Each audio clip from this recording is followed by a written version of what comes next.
La réaction à présent, ici même, du secrétaire national en Europe du FPI, le Front populaire ivoirien, le parti fondé par Laurent Gbagbo. Georges Aka, bonjour. Bonjour. À l'image de ses partisans, vous êtes satisfait?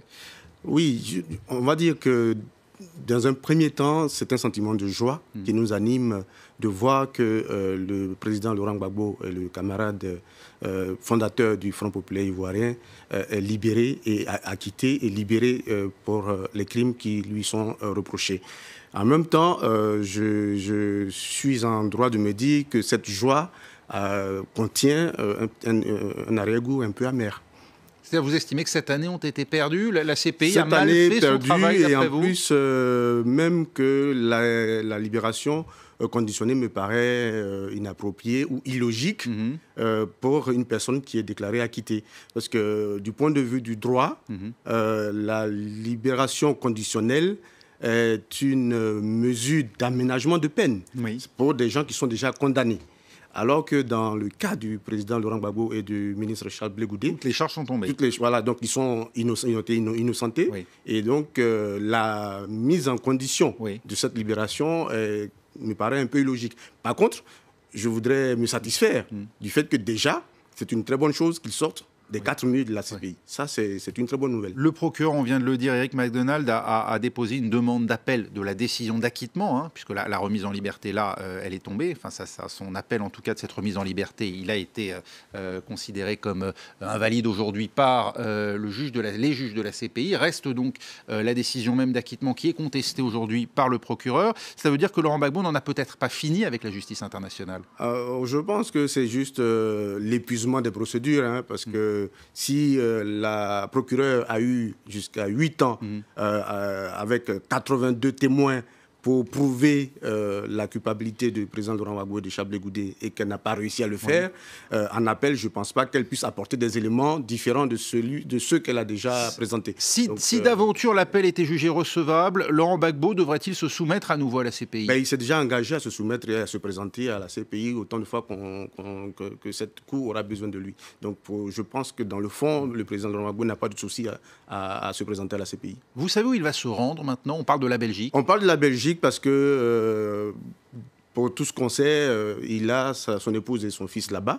Mais pour nous, on aurait souhaité que le président Laurent Gbagbo se rende chez lui, à Mama, en Côte d'Ivoire. Ce serait l'idéal pour nous. Il devrait pouvoir se rendre librement en Côte d'Ivoire aujourd'hui. Il faut le rappeler, il a été condamné à une peine de 20 ans de prison pour cette affaire qu'on appelle le braquage de la BCEAO. Oui, et c'est une affaire pendante. Mais en même temps, je l'ai rappelé sur ce plateau à l'occasion de mon échange avec le ministre Adjoumani, le pouvoir en place est dans une disposition d'esprit d'aller à la paix et à la réconciliation. Et donc, je pense que dans cette disposition, ce pouvoir ne pourra pas aller prendre le contre-pied. Vous appelez à une amnistie? Mais il a déjà pris une amnistie. Je pense qu'il peut toujours continuer à aider à la paix, à la réconciliation, puisque la libération du président Laurent Gbagbo, soulignons-le, contribue énormément à apaiser les tensions en Côte d'Ivoire. Le cas échéant, pensez-vous que Laurent Gbagbo prenne le risque d'être arrêté en Côte d'Ivoire et de se rendre donc en Côte d'Ivoire dans les conditions actuelles? On attend de voir les conditions que la CPI va imposer à cette libération, puisqu'on ne connaît pas encore les conditions. Mais je pense que si les conditions n'empêchent pas le président Laurent Gbagbo de se rendre en Côte d'Ivoire, il prendra attache avec le pouvoir en place pour voir dans quelles conditions il devrait se rendre en Côte d'Ivoire. Parce qu'il faut le mentionner, c'est un ancien chef d'État, donc il ne va pas, comme un citoyen ordinaire, prendre un avion et se rendre en Côte d'Ivoire. Avant d'y aller, parce qu'il y a des conditions de réception et d'hébergement et de prise en charge d'un ancien chef d'État que le pouvoir en place. Vous parlez du protocole ? Du protocole, de la sécurité et d'un certain nombre de choses que le pouvoir en place doit prendre comme mesure avant que le président Laurent Gbagbo, s'il voudrait aller en Côte d'Ivoire, il parte. Donc, voilà. Parce qu'aujourd'hui, la sécurité de Laurent Gbagbo est en cause, vous pensez encore aujourd'hui en Côte d'Ivoire? C'est possible.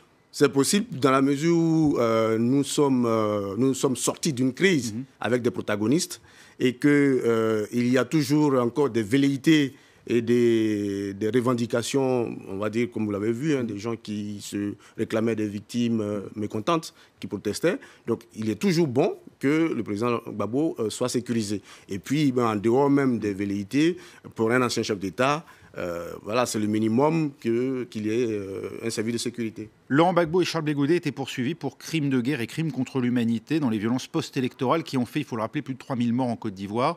Vous avez une pensée aujourd'hui pour les familles de victimes, pour les morts d'Abobo notamment? Absolument, j'ai une pensée pieuse pour toutes les victimes, pas spécifiquement pour ceux d'Abobo, pour toutes les victimes. Et moi-même, je voudrais dire... Si je vous cite ce quartier d'Abidjan, c'est parce qu'il y a de fortes présomptions que les violences qui ont été perpétrées sur des partisans d'Alassane Ouattara ont donc été commises par le camp adverse. Et donc des fidèles du président Laurent Gbagbo.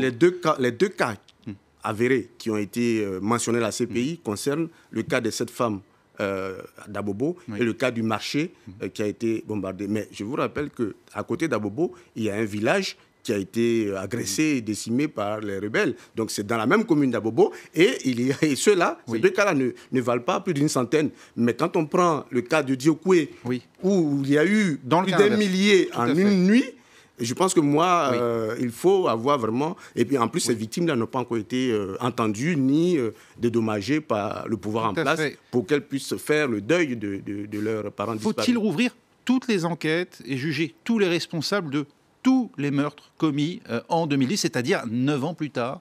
Je pense qu'il faut, pour la réconciliation et la paix, qu'il y ait un débat national sur cette crise-là pour que les responsabilités soient situées. Parce que la CPI a acquitté le président Laurent Gbagbo, mais il y a bien des responsables qui ont commis des crimes. Maintenant, quand on dit ça, c'est-à-dire que nous ne jetons pas la pierre au camp Ouattara, mais nous disons qu'il faut situer la responsabilité. Et puis, si pardon il y a, l'État de Côte d'Ivoire ou les victimes pourront accepter le pardon de ces responsables, on va dire, ces coupables qui seront désignés. Et puis, par la suite, entamer un processus de réconciliation pour que tout le monde puisse se pardonner et aller à la paix. Mais on ne peut pas laisser dans le flou qu'un seul camp puisse faire justice pour dire que c'est que des victimes de son camp qui sont les victimes. Et en l'occurrence, aujourd'hui, il n'y a pas de condamnation. Il n'y a pas de condamnation, et pourtant, on les connaît bien. Et tous ceux qui Non, mais il n'y a pas de condamnation non plus du côté du camp Gbagbo, puisqu'aujourd'hui, Laurent Gbagbo et Charles Blé Goudet sont libres. Si, il y a eu condamnation. Il y a eu condamnation, la justice en Côte d'Ivoire. Voilà, il y a eu justice. Vous appelez la justice ivoirienne. Il y a eu la cour d'assises et il y a eu le tribunal militaire aussi. Donc tout cela doit continuer à se régler devant les juridictions ivoiriennes. Oui. Et la justice ivoirienne a donné des décisions. Il y a des gens qui sont en prison pour ces raisons-là, mais il faut que l'autre camp aussi soit poursuivi. Maintenant, pour la paix, comme je le dis, il faut que nous puissions nous asseoir pour situer les responsabilités et puis aller de l'avant. Quel est l'avenir politique? A-t-il un avenir politique, Laurent Gbagbo, aujourd'hui? Laurent Gbagbo a un avenir politique. Laurent Gbagbo, comme je l'ai précisé la dernière fois, est un homme politique qui ne vit que par la politique. Donc, étant libre, si les conditions de sa libération lui permettent de se rendre en Côte d'Ivoire ou même de faire la politique, je pense qu'il peut toujours faire la politique. Et même quand on voit le contexte politique actuel en Côte d'Ivoire, on voit bien que M. Ouattara veut tenter un troisième mandat.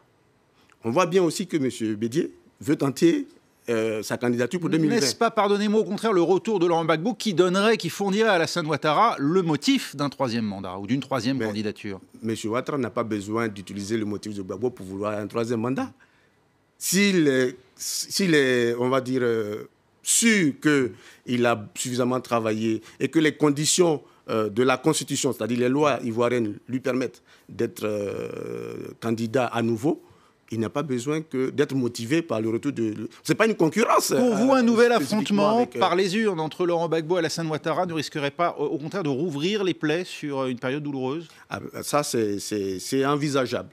C'est envisageable parce que si les trois protagonistes se retrouvent dans une configuration 2020, bien entendu, il y a des risques que nous puissions avoir un bis repetita de 2010. C'est lui votre candidat naturel et non pas l'actuel patron du FPI, Pascal Affi N'Guessan? Laurent Gbagbo a toujours été le candidat naturel du Front populaire ivoirien. Maintenant, les conditions ne permettant pas, les conditions ne permettant pas au président Laurent Gbagbo d'être candidat, il désignera son défunt constitutionnel. Cette son fois, défunt, pour le remplacer au sein du parti. Cette fois, aurez-vous le soutien, soit au premier tour, soit au deuxième tour, au cas où votre candidat y parviendrait, du PDCI, ce qui n'a pas été le cas lors de la première élection de Nous Alassane sommes Ouattara. dans une alliance en marche. Le parti historique de Félix Houphouët-Boigny qu'on a vu se rapprocher du FPI ces dernières semaines. C'est ce que j'allais dire. Nous sommes en train de nous rapprocher du PDCI et donc mettre en place une alliance pour essayer de sauver la Côte d'Ivoire. Alors, donc, si cette alliance-là prend effectivement forme, et ce qui va l'être d'ailleurs, bien entendu qu'au deuxième tour, l'un ou l'autre des partis fera un report de voix pour aider son allié à pouvoir justement gérer le pays. Merci beaucoup, Georges Jacas. Ça, c'est la présidentielle, c'est 2020, c'est dans longtemps et dans un an seulement. C'est moi qui vous remercie. Merci beaucoup d'être venu nous voir.